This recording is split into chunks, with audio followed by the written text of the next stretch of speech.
10 daily habits that will absolutely ruin the quality of your hair. As a guy, you gotta know that at some point in your life, you're gonna go bald. So while your hair is still on your head, it's your job to keep it in its peak condition when we're speaking about health or the way it looks. Keep in mind, today's video, I'm gonna talk about 10 things that you may be doing every single day that will absolutely ruin your hair, but I'll also be giving you solutions to these problems. These are my top 10 tips. Firstly, we gotta talk about using the correct shampoo. Keep in mind something called sodium lauryl sulphate. It's the most commonly used chemical used in shampoos because it acts like a detergent for your hair. Now, this kind of chemical is slightly harsh on your hair and it works fantastic in anti-dandruff shampoos like this. You need sodium lauryl sulphate on your hair about once a week.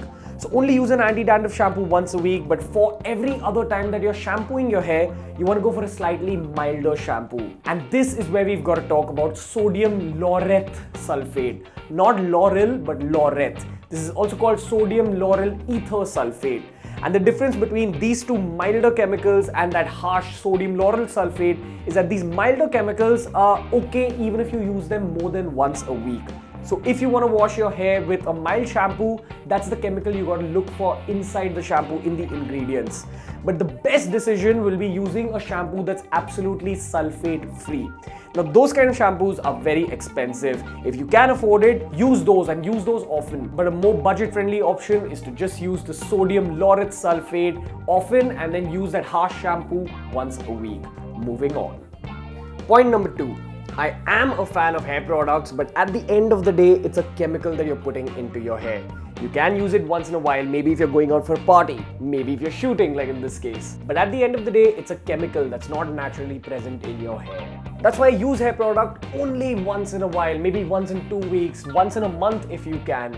And every time you've used it, make sure you wash it off correctly. Wash it off with water first, apply a little bit of oil, and then shampoo your hair. Once you've shampooed the hair, proceed to conditioning your hair. Just make sure that all this hair product has come off your hair through the process of washing it. Remember, if you use hair product too much too often, it will cause hair loss. Next tip, the sun. As good as it is for your skin and your hair, it gives you vitamin D. This kind of sunlight, very harsh sunlight, very often really isn't good for you.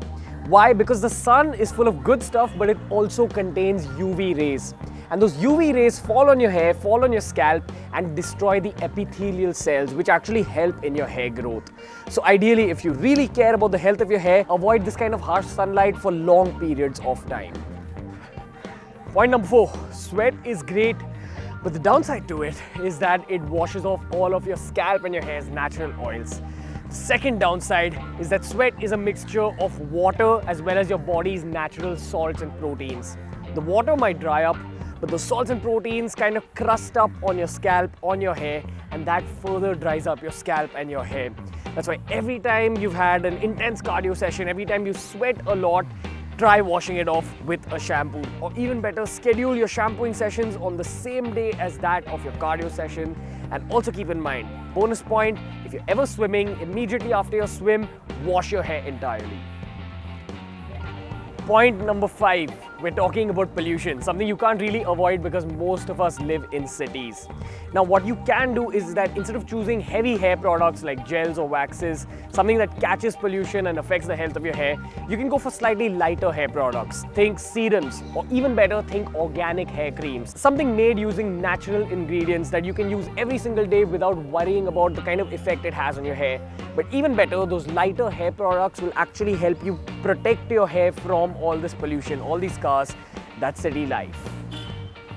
Point number 6, as important as it is to wash your hair with shampoo often, it's equally as important to give yourself a break, give your hair a break. Maybe take a day once in a while, maybe 2 days in a row where you don't wash your hair with shampoo, only wash it with water.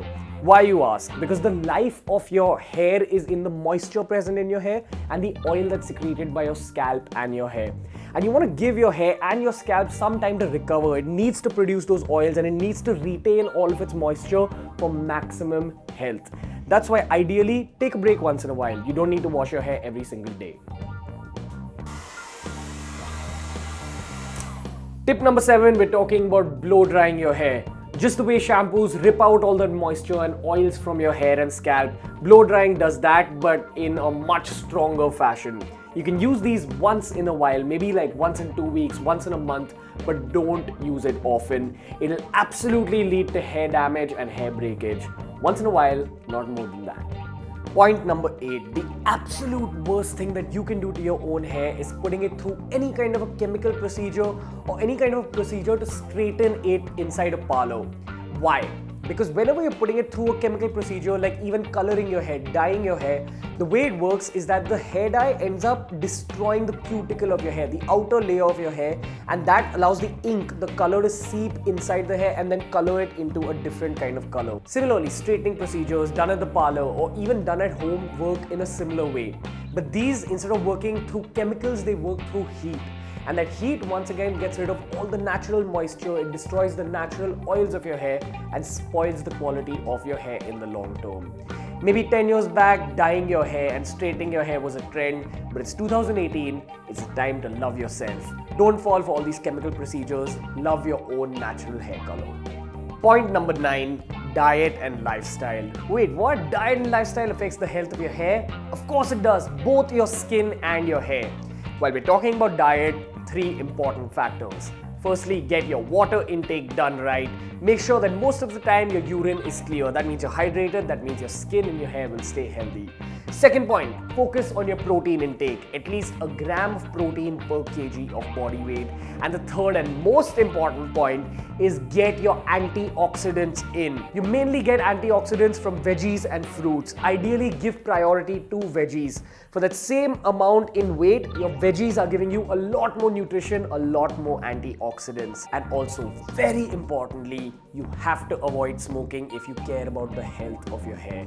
Yes, that's true, because when you smoke, you're inhaling a lot of toxins which end up harming the follicle health. That means the root of your hair, that gets messed up because of your smoking habit. Obviously, smoking also promotes the aging process, which once again affects the quality of your hair as well as the health of your scalp.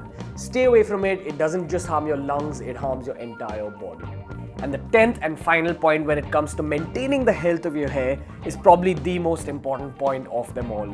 We're talking about stress and anxiety. The moment you're stressed, the moment you're anxious, your body elevates its own cortisol levels. Cortisol is a stress hormone that promotes the process of aging. So it affects the quality of your skin and the quality of your hair very badly, and obviously may even cause hair loss in the long term. Easy to say that just avoid stress, avoid anxiety, and your hair's health will be okay. But what's the actual solution? The number one solution to get rid of stress and anxiety forever is regular, constant meditation. That's why we have a meditation playlist on BeerBiceps that I highly recommend you check out for the health of your hair, your skin, and your mind, of course. And obviously, if you want more information on hair, on grooming, you can check out the men's grooming playlist. If you like today's video, make sure you hit a thumbs up and subscribe to BeerBiceps. Until next time, guys, from Ranveer and the team, we'll see you later.